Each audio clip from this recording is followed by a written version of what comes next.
It's just hate, you know? It's just hate. There's various ways I'll win.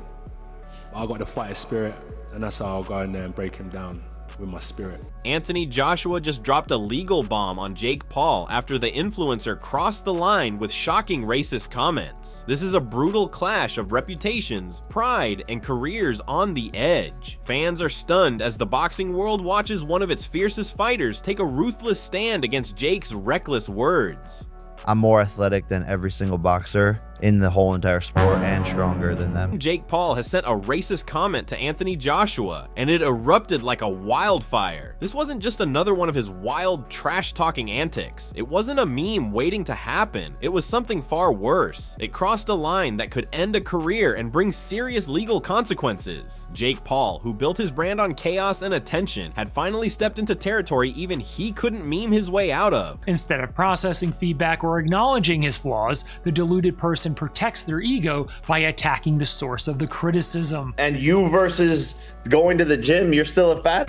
By labeling all the criticism he receives about his lackluster opponents as merely hate. Within hours, Anthony Joshua's team had acted. No shouting matches, just a cold, calculated legal strike. Joshua sued Jake Paul overnight, turning what was meant to be social media fodder into a serious courtroom battle. Even Jake's supporters were left questioning how he could be so reckless, so tone deaf, and so blind to the consequences. This was professional and legal, and in one swift move, Joshua shifted the narrative entirely. The man everyone knew as the problem child suddenly became the legal liability. People don't realize I'm a real killer. I really do this. YouTube this, YouTube that, Disney that. This is not a joke. I'm knocking out the best of the best, beating all of these people. The comment itself was vicious. Late at night, fueled by ego and adrenaline, Jake's rant went beyond insults and predictions. It was personal, pointed, and unmistakably racist. His words sent shockwaves through the boxing community. I mean, just steps into it with every ounce of his body. Perfect right hand. So the fact that Jake Paul wants to fight that guy, hey, I'll watch. I'm gonna watch. And if you want to show you're legit by taking on one of the scariest fucking heavyweights alive. And the timing couldn't have been worse for Jake. At the same moment he was making these statements, he was also publicly hyping up the fight with Joshua, scheduled for December 20th, 2025 in Miami. The exchanges between them had already been intense. Jake called Joshua stiff, chinless, and predictable. Joshua responded with something far more threatening, promises to break his face, break his body, and dominate the ring. Private trash talk turned public, and Jake's reckless behavior added a dangerous legal layer to the ongoing drama. What was supposed to be hype for a fight now looked like a self-inflicted disaster. And that's just going to make him more dangerous. He's going to be terrifying, and he's going to have a lot to prove. He's going to be very angry that Jake Paul wants to fight him. Very upset that this YouTuber who's fought Tommy Fury, who's a legit boxer, and, you know, a couple other guys that were legit boxers. That's it. Jake Paul has always thrived on confidence, sometimes bordering on arrogance. At 28, he boasts a record of 12 wins, 1 loss, with 7 knockouts. But those numbers pale in comparison to Joshua 36, with 28 wins, 4 losses, and an 89% knockout rate. Joshua has fought 167 rounds in his career, while Jake has only 70. Joshua's height, reach, and experience are all towering advantages. And now, add the lawsuit into the mix, a reminder to Jake that confidence alone doesn't protect you from consequences. Yeah, because he thinks that he thinks he's the one. Yeah. So that's what I'm preparing for. I'm preparing for the one who thinks that he's, you know, like the Matrix. He thinks he's the chosen child, the problem child. So I'm preparing for that type of person. That's his mentality. So I'm preparing for that type of person. I'm not preparing for the person everyone thinks he is. I'm preparing for the person he thinks he is. Joshua's move also sent a message beyond the fight. It made it clear that actions have consequences, even for someone who built a career on stirring controversy. It showed that professionalism, strategy, and patience can outmaneuver impulsive chaos. Jake Paul had the spotlight, the platform, and the confidence, but Joshua had precision, experience, and now legal leverage. The power balance had shifted completely. Jake wasn't just facing Joshua in the ring anymore. He was facing consequences for his words, his history, and his recklessness. Well, realistically, it's one of the craziest propositions of all time.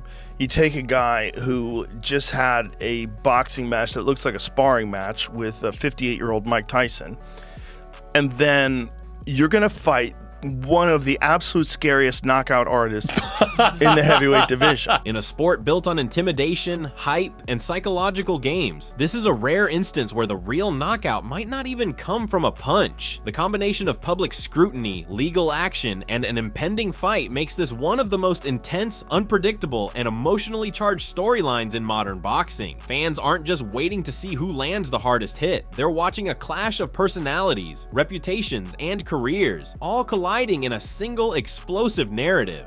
I think it's ChatGPT's lying to him. I think he needs to say on ChatGPT, give me it raw, uncut, and don't filter your answers. He's probably typed in ChatGPT, do you think I can beat Anthony Joshua? And it's been like, great question. Anthony came off a shocking loss in September.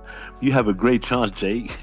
Anthony Joshua didn't flinch. Joshua's legal team didn't mess around. They crafted a statement so icy, so sharp that it basically froze the internet without him saying a single word. It was the kind of statement you don't just scroll past. You sit there, reread it, and slowly nod because you realize this is not a game. The lawsuit was detailed, precise, and merciless. It included defamation, calling out Jake for lies and harmful statements, reputational harm, racial harassment, and fight-related financial damages. It's not a casual, relaxed fight where you can kind of move around and get your groove and he's going to stay on the outside and you're going to... No, it's just constant. He survived that guy twice. He survived, in my opinion, the most skillful heavyweight of all time. Twice. And you're going to go box him?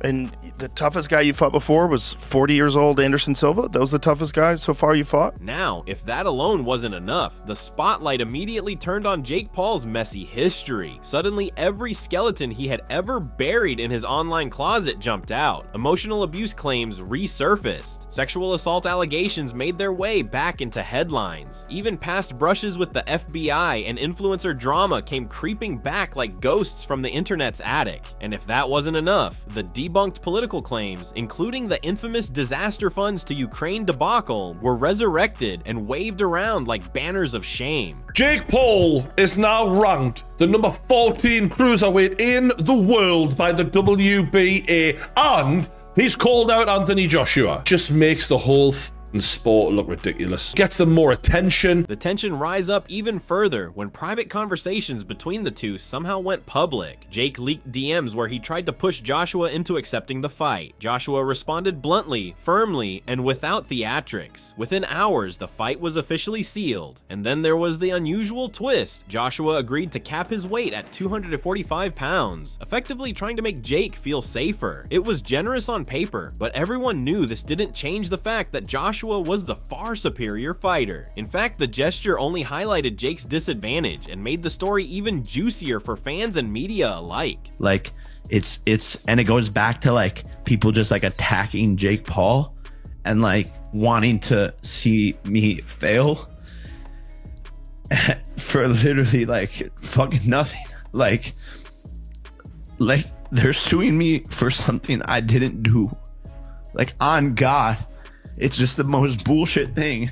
And I literally had to pay them a lot of fucking money for no reason. The timing of the lawsuit and Jake's trash talk couldn't have been worse for him. Every insult, every boast, every reckless comment he made now sat in a legal document that could cost him thousands, maybe millions, before he even set foot in the ring. His overconfidence, which had carried him through smaller fights and influencer brawls, now looked absurd. He wasn't just overestimating his skill, he was underestimating consequences in every possible dimension: legal, public perception, and physical risk. This is a giant Olympic gold medalist heavyweight. I mean, Anthony Joshua is fucking Here's the terrifying. thing that nightmares are made of. And he's got that one punch nuclear power. One punch. And he's fast. What makes this so fascinating is the sheer contrast between the two. Jake Paul is loud, brash, and unpredictable. Anthony Joshua is calm, precise, and terrifyingly strategic. One lives in the chaos of attention and controversy, the other in the power of preparation and patience. And now, with the lawsuit, Joshua has essentially delivered a double blow, one to Jake's reputation and one to his confidence. The fight, which was already one of the most hyped events in recent boxing history, has become a high-stakes chess game played with gloves and legal briefs. By the time December 20th arrives, every move, every word, every glance will matter. Jake Paul has the hype, the platform, and the bravado, but Anthony Joshua has the control, the skill, and now the upper hand outside the ring. And in a story this dramatic, the psychological game might just be the first, hardest knockout of all. Jake Paul's 6'1" versus 6'6" Anthony Joshua. Jake weighed in for the Tyson fight at 199. Joshua against Ngannou was 252. 6'6". Just not just 6'6", but 6'6", and knows how to use every fucking inch of it. Knows how to keep that stick in your face. He was keep that jab in his face, and that right hand, if it hits you, you're fucked. And let's start with the cold, hard truth. The numbers don't lie. Jake Paul may talk a big game, but when you line up the stats, he's completely outmatched. Jake stands at 6'1" with a 76-inch reach, a cruiserweight with a 58% knockout rate, and he's never fought at heavyweight. Meanwhile, Anthony Joshua towers over him at 6.6 with an 82-inch reach, an 89% knockout rate, and a staggering 167 rounds under his belt. He's a two-time world champion, and those 25 knockouts aren't just numbers. They're a warning. Analysts don't even sugarcoat it. They call this fight career suicide, delusion on steroids, and a mismatch disguised as entertainment. Well, by the sounds of it, there's 50 million reasons why Anthony Joshua's taking this fight. In my head, I never ever thought this fight would happen. Why? Because of Anthony Joshua's desire to be in the history books, to be a three-time heavyweight champion of the world. To me, it shows me his desire. But here's the kicker. Jake acts confident, loud, brash, flashy, the kind of persona that makes you think he's untouchable. Then he steps in front of cameras, and body language experts say the exact opposite. His knees shake, his posture tenses, and every twitch betrays nerves. Behind the trash talk and Instagram bravado is a guy who's already feeling the pressure, and the numbers only amplify it. This isn't just a physical mismatch. Joshua's experience turns the fight and the lawsuit into a double-edged sword. Mentally, emotionally, and financially, Jake is walking into a storm he might not survive. The internet noticed immediately. Social media exploded with hashtags, reaction videos, and TikTok stitches dedicated to dissecting Jake's fear. Analysts, commentators, ex-fighters, and fans didn't hold back. Jake Paul went from being the entertaining troublemaker to unhinged liability in the eyes of millions. Clips of him pacing, sweating, or looking awkward in pressers went viral. Every post, every gesture, every slip-up became evidence that this guy might be completely in over his head. This racist comment only intensified the backlash. It destroyed what little credibility he had left in the boxing world and turned the hype machine against him. Meanwhile, Joshua, he gained massive support simply by staying calm, professional, and utterly untouchable. One man's silence became another man's nightmare. A massive pressure. Not to mention a number of other things that, some the internet knows about and some that they don't. But I, as someone that's 35, looking at you, knowing you, I know for a fact that this is having a massive compound stress on your mind. I know that. And I know that prior to all this, even when you were top of the top, you were already struggling with anxiety. Now, let's zoom out. This fight isn't just about bragging rights or YouTube clout anymore. It's personal, legal, and historic. Jake Paul insulted, provoked, and legally antagonized a man who can physically destroy him in the ring. That combination alone makes this spectacle unprecedented. Promoters, networks, and sponsors are walking a tightrope, thrilled at the attention, but also nervously calculating every possible scenario. Every handshake, every press conference, every promotional clip carries the weight of both a potential boxing legend and a legal nightmare. This isn't just about the punches, it's about the principles. Anthony Joshua represents the old school champion, the guy who defends the sport's honor, its integrity, and its seriousness. Jake Paul represents the controversial outsider, the internet era fighter who thrives on chaos, spectacle, and shock value. Their clash is a collision of eras, personalities, and consequences. When December 20th, 2025 arrives in Miami, the world won't just be watching a fight. They'll be watching a high-stakes drama unfold live. Part boxing match, part legal saga, and part career-defining downfall. And to now see you struggling with all of these other things compounded on top of it,